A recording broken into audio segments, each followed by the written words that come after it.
Yoshlar nomidagi Samarqand davlat universiteti Urgut filiali Pedagogika va tillarni o'qitish fakulteti maktabgacha ta'lim yo'nalishi 201-guruh talabasi Umarova Sevinchning tabiat bilan tanishtirish metodikasi fanidan tayyorlagan taqdimoti.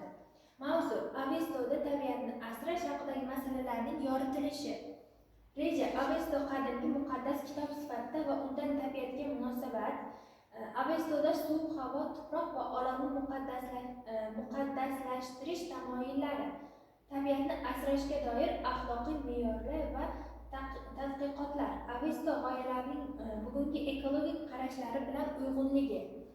Avesto Markaziy Osiyo hududida shakllangan Zartushtiylik dinining asosiy muqaddas manbai bo'lib, unda nafaqat diniy qoidalar, balki jamiyat hayoti, tabiat, axloq, odob va insonning kundalik faoliyati bilan bog'liq ko'plab masalalar yoritilgan. Avesto minglab yillar avval yaratilgan bo'lsa-da, undagi tabiatga bo'lgan munosabat bugungi kunda ham o'z ahamiyatini yo'qotmagan. Unda tabiat yaratuvchi Ahura Mazda tomonidan insonlarga berilgan ulkan ne'mat sifatida talqin qilinadi.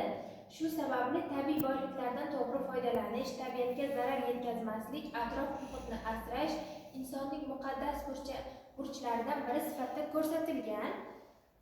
Avestoning asosiy g'oyalaridan biri 4 unsur: suv, havo, tuproq va olovning muqaddasligini ta'kidlashdir. Suv hayot manbai sifatida alohida qadrlanadi. Unda suvni bulg'ash, iflos aralashmalarini tashlash og'ir gunoh sanaladi. Suvni behuda sarflash ham qattiq qoralangan. Suvning pokligi jamiyatning ma'naviy pokligi bilan bog'langan deb qaralgan. Havo tabiatning eng nozik qatlami sifatida ko'rsatiladi. Avestoda havoni tutun bilan bug'lash, badbo'y hidlar tarqatish, atrofga zarar keltiruvchi moddalarni yoqish taqiqlangan. Bu o'sha davrdayoq ekologik fikrning shakllanishidan dalolat beradi. Avestoda tabiatni muhofaza qilish bilan bog'liq keng qamrovli axloqiy ta'limotlar mavjud. Unda bir inson tabiatning hikoyachisi bo'lishi lozimligi ta'kidlanadi.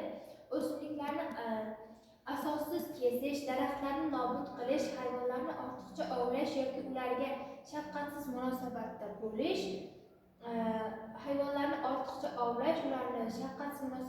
bo'lish, Zartushtiylikda har bir daraxt hayotining davomiyligi, har bir hayvon tabiat muvozanatining bir bo'lagi deb qaralgan.